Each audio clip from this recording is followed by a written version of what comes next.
So, who in here thought that the frog was gonna survive? Come on, you can raise your hands, don't be shy. Okay, fine.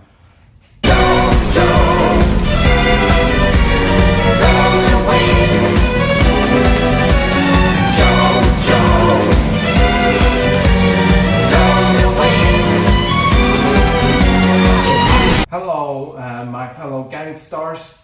I am back from taking a small break.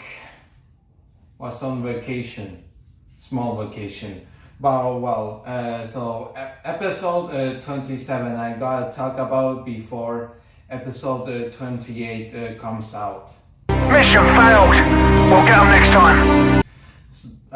In this episode there is a really exciting fight, and it is Doppio against Risotto Nero. I gotta say, it's so far it's the best fight of part 5. This was an exciting fight because Doppio, being the alternate personality of the boss, his powers are limited, so he can only use epitaph, which allows him to look forward in 10 seconds into the future. Risotto Nero, he is a pretty menacing dude and the strongest member of La Squadra de Esecuzione, or whatever it's called.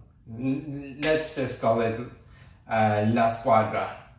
He's the strongest member of La Squadra, and his stand, Metallica, is a pretty terrifying stand. What it does is it turns iron in everything and turns it into solid metal objects.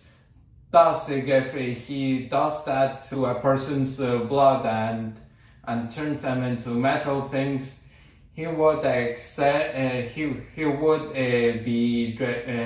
be draining the iron out of a person's blood, meaning that they can't process oxygen, and in the process they get finished off. So Risotto Nero, he doesn't have to lay a hand on his enemies in order to take them out.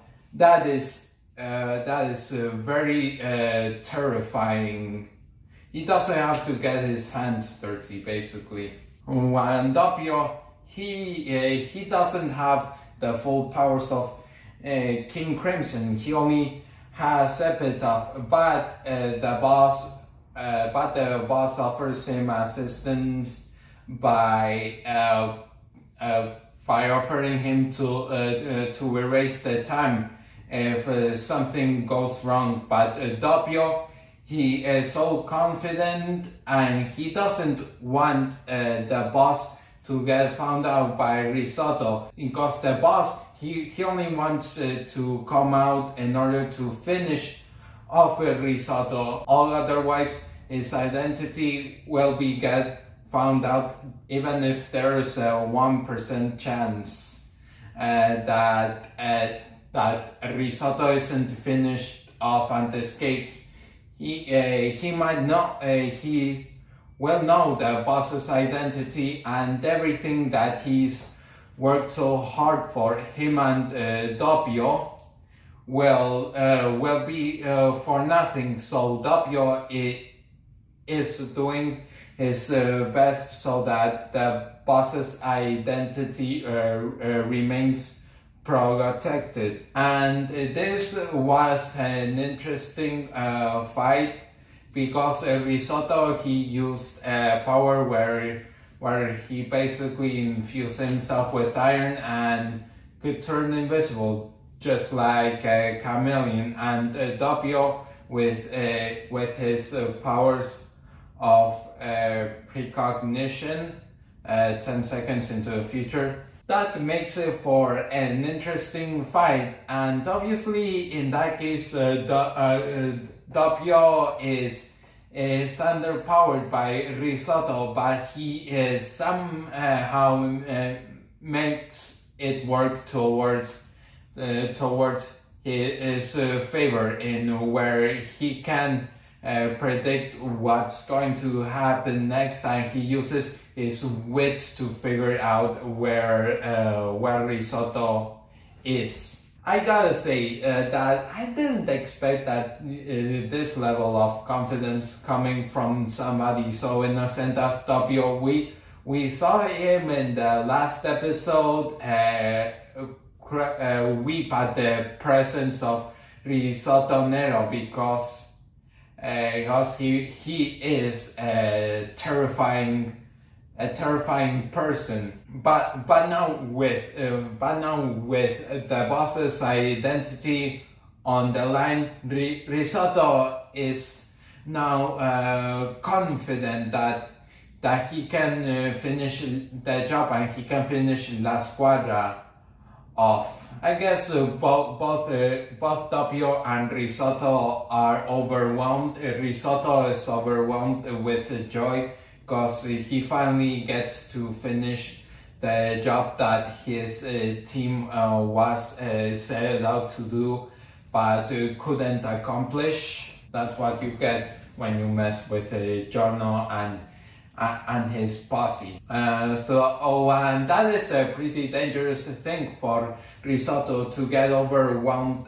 by emotions, because he's gotta be this cold-hearted killer, and just for a guy of his nature to be overwhelmed by all of these emotions, it ain't very good. So Doppio gets more confident as the fight progresses, as he can predict what Risotto will do next. Although with his camouflaging powers, he can be unpredictable.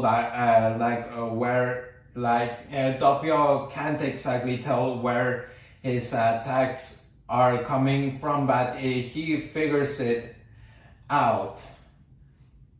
So what I want to talk about was that there was little censoring in this fight, something that we didn't see in parts 3 and 4, as they were very seriously censored, especially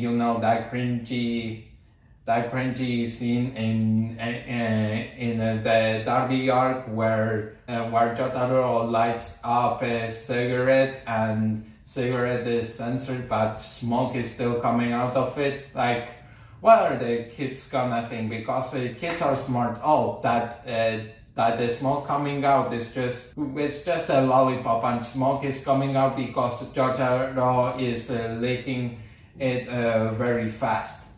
But I move on. So there was little censoring in this episode, which I gotta say, I love it. I love you, David Productions. Thank you so much for doing it. You are seriously becoming one of my favorite animation studios. But the censoring came in at the most brutal part, which was when Risotto stuck, where Risotto turned the blood into a pair of scissors, and Doppio had to get it out. I got made in the manga. That is pretty brutal, and still in the anime I was kind of uncomfortable about that. Risotto lost because he has overlooked a detail, and that is something that was revealed the last episode, that Narancia and Bruno and Abacchio,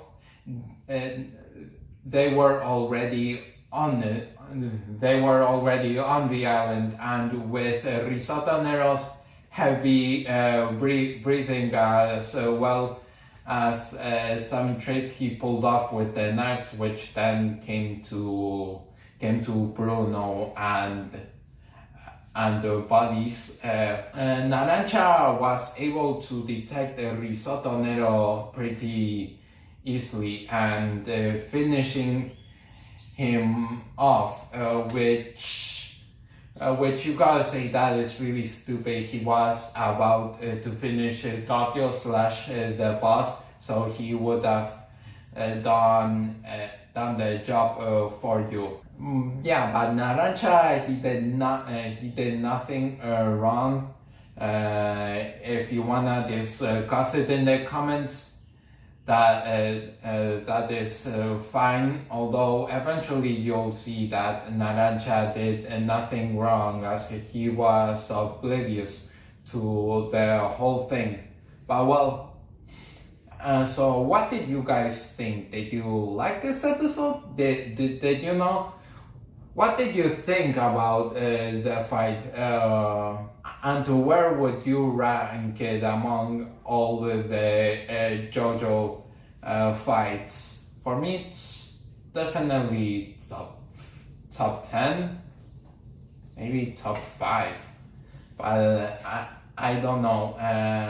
So I'll see you guys tomorrow with my next JoJo review.